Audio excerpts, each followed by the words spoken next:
Just like that, we are live. We are going to be kicking up some dust as we are getting things organized. Let me check a couple of things. Hope everybody's enjoying the day.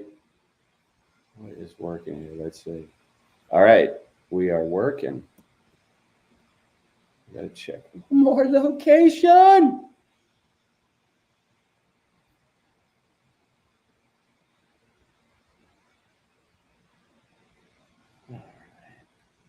Happy Saturday, everybody. Just like that.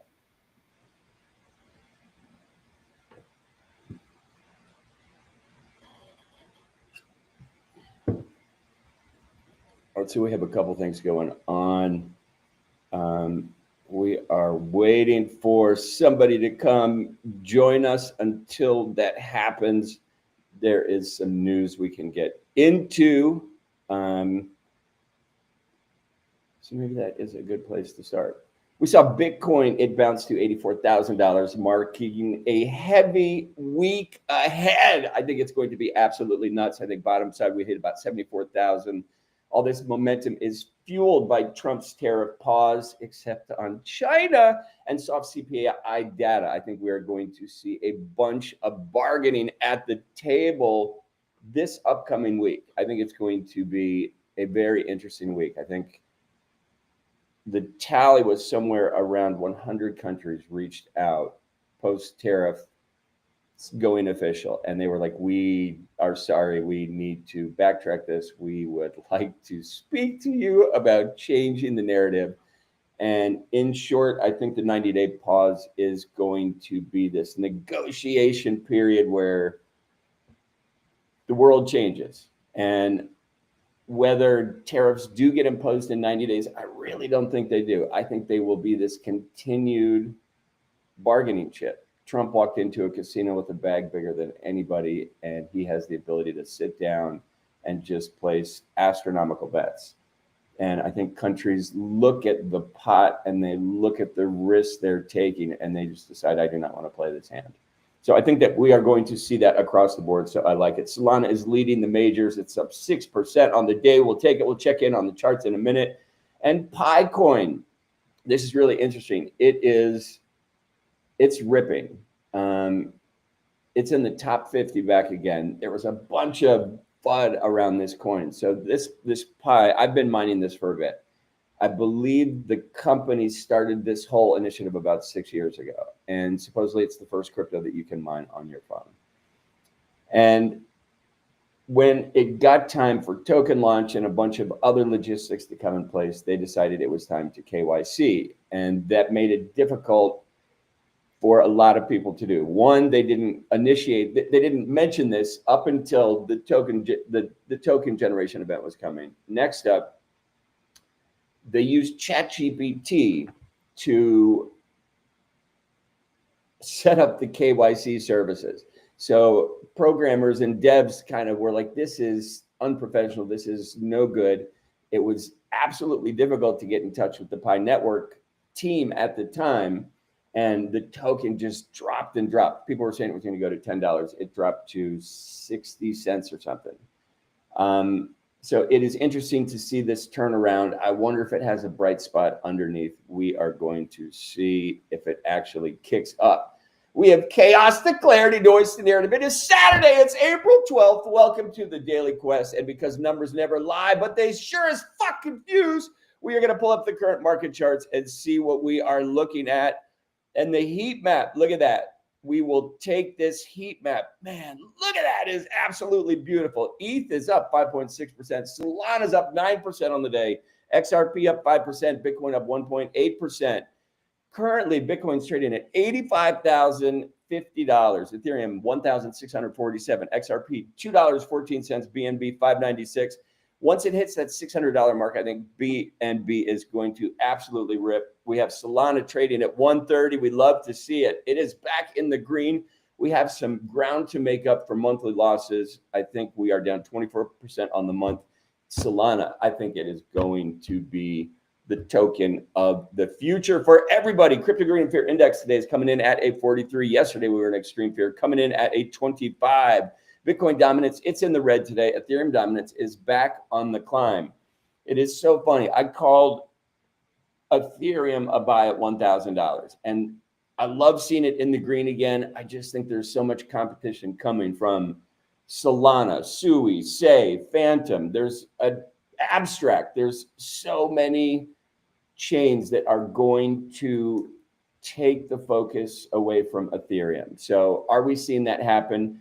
That's one of the reasons why I like to pull up market dominance, watching it dip and dive and move back and forth. What we can also pull up here is I am going to pull up the all-time for Ethereum. And the all-time is not important. What is important from about mid-2022 all the way to now. So this was like prime NFT season. We get into meme coin cycles. Solana starts taking some of the NFT traffic away, and meme traffic just becomes the dominant narrative across the space.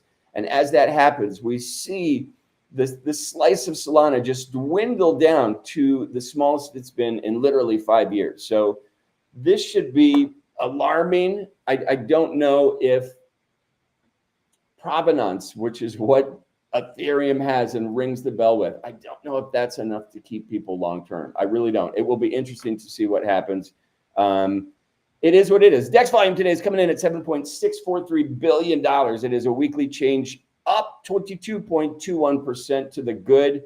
That is not a big deal because the last couple of weeks have been horrendous. Pump.fund doesn't care. They have launched 7,637 tokens in the last 24 hours. This is a far cry from their $60,000 highs. Now, Pump.fund has also initiated video back on the protocol. So devs are doing all kinds of crazy shit again. They have some rules set up in place. So it is super easy to get kicked if you cross the line. But I wonder if it is going to be enough to bring Pump.fund back into the mix. What else do we have going on? And then there's some news that caught my eye, right? We have Trump. He quietly carves out a free pass for chips, laptops, and smartphones, basically the American dream in your backpack. So these tariffs are, all the consumer goods we want and need are free from tariffs. So it's an interesting play that Trump made. It's probably a smart play. He's probably got people jaw-jacking him from Apple and a bunch of other places. So I think it is interesting. We have DFW Labs. They throw $18 million into the Trump's family coin, USD1, because nothing says sound investment like mixing politics and DeFi. That's what we're getting to. And you know what? Bitcoin, it used to be punk rock. And is Bitcoin and crypto becoming mainstream? And is this what we want? Is this what we asked for? Is this the solution to what we thought was our problem? I do not know the answer to this. ETH, it is flashing signs of a bottom. Depends on which technical analysis you are referring. Oh my God. Holy shit. I love that. That was awesome. So I was just jaw-jacking on mute. So that is fucking awesome. At least I caught it. So I am waiting for my co-host, and he is possibly busy at the moment. So he would have alerted me to that. But we are just going to, that's fucking hilarious. And I don't have, look, I'm new to this streaming shit. I don't have chats pulled up or any of that shit. We're working this out. This is like this is a moving bullseye. So we do with it what we can. All right. So I don't know where I decided to mute myself. Anyway, Trump, he is putting tariffs on absolutely everything except the consumer goods you want and need. Next up, Trump's tariff. We just did that. DFW Labs. This is a company that likes Trump. And it is interesting to see what these guys are doing. DFW Labs, they're back in the Trump coin. They just put in a shit ton of cash to support all this. It is going to be interesting to see how future forward politics and DeFi play into the mix. Is this something we wanted, right? Bitcoin used to be punk rock. It used to be this asset that was on the fringe of things. It is no longer that.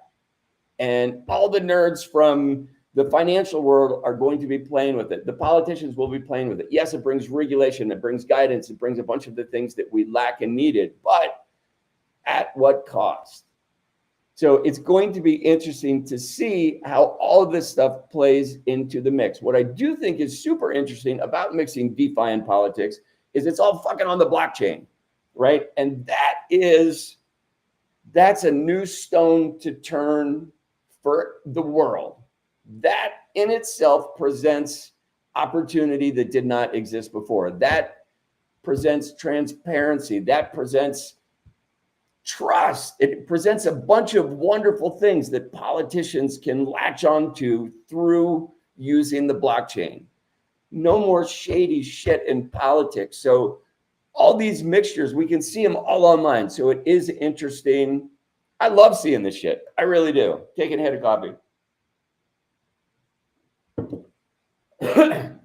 And happy Saturdays, nerds. We love Saturdays. We absolutely love it.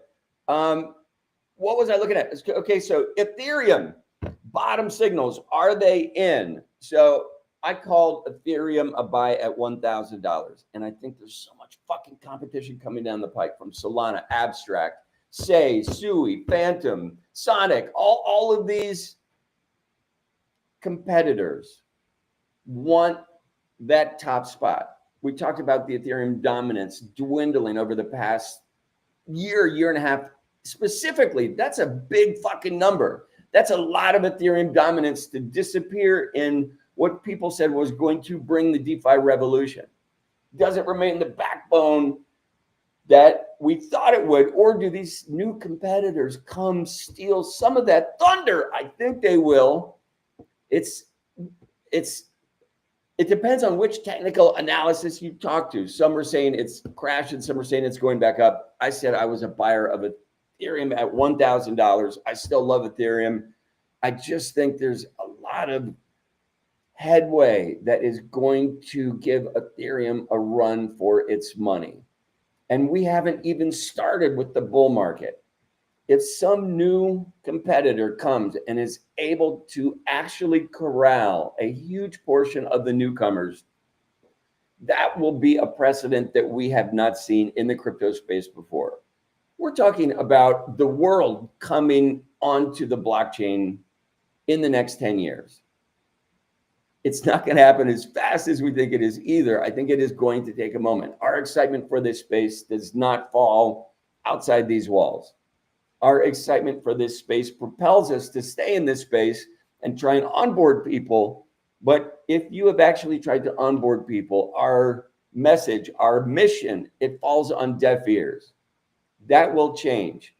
So we got to stick around every day until that change happens. And I'm here for it. That's what I like. We have Bitcoin. Watching this thing bop around has been a little stressful. I have the daily pulled up. So we are looking at this year, and this is not a live chart.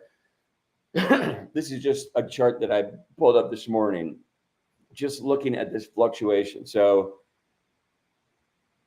I don't know.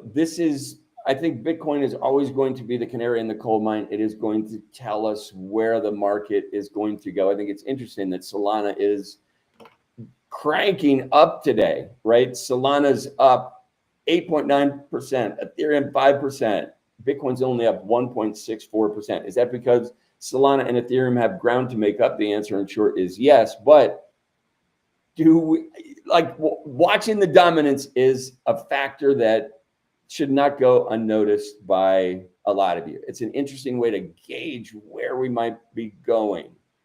It's not a Bible of where we're going, but watching Ethereum dominance slip is indicative of change coming. We're seeing it happen in the numbers. Where does it get absorbed? Bitcoin's taking some of it, but the alts are taking a lot of it. The magic is in the alts.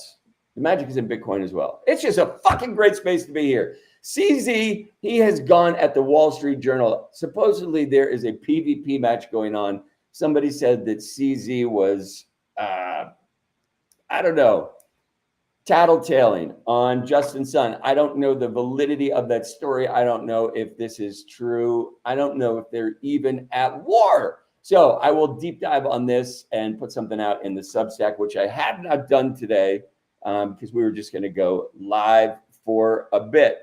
The other thing that I found really interesting is Tether. Tether is, they just minted another 1 billion USDT on Tron. So that's absolutely crazy. And we don't talk about this stuff, the stable coins, I don't care about, but watching this amount of volume come on chain and future forward live on chain is interesting. And in political circles, in all kinds of business relations, this on-chain activity will become something that people continually go to. And I think it's going to set a new precedent for how we move forward. And I think it's very interesting. I really do. Bitcoin, you know what? Do you guys think we have Bitcoin crash $100,000? If so, how long do you think it will be before that happens? Leave word in the comments, and I'm not going to read them. Not one of them. Not one of them. What do we have next up? So we finished the Tether. I want everybody to just level up their mindset because the bull market is coming. It's going to be awesome. So I think that is awesome as well. Other than that, we are waiting for my co-host, and let me check in on him and see where he is, why he decided not to show up today. All right.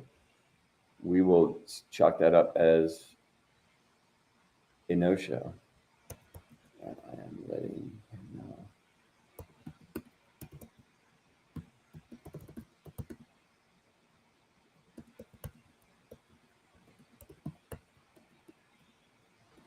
What are you guys doing on Saturday? The market's bouncing back. I love that stuff.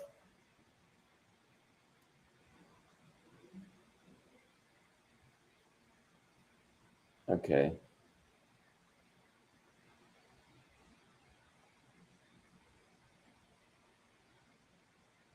All right, so this is awesome. So if I click this button, I feel like the sound is going to come through, and I don't. Well, let's see what happens.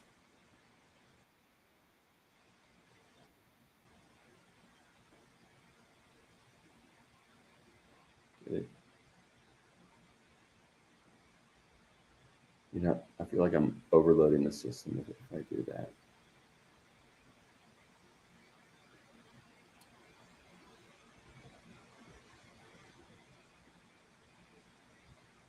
Yeah, I'm absolutely going to overload the system when I do that. So this is what I'm going to do. I am going to log off.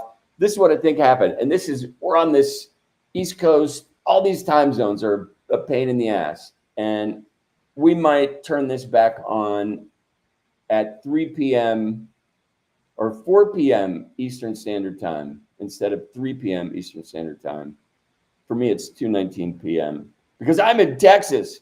But we are going to reconvene this. So if you guys are hanging out, maybe tune back in. We will see if we can get this put back together. I'm a fucking mess today. If you guys tuned in, I appreciate you. We're going to get this figured out. Happy Saturday.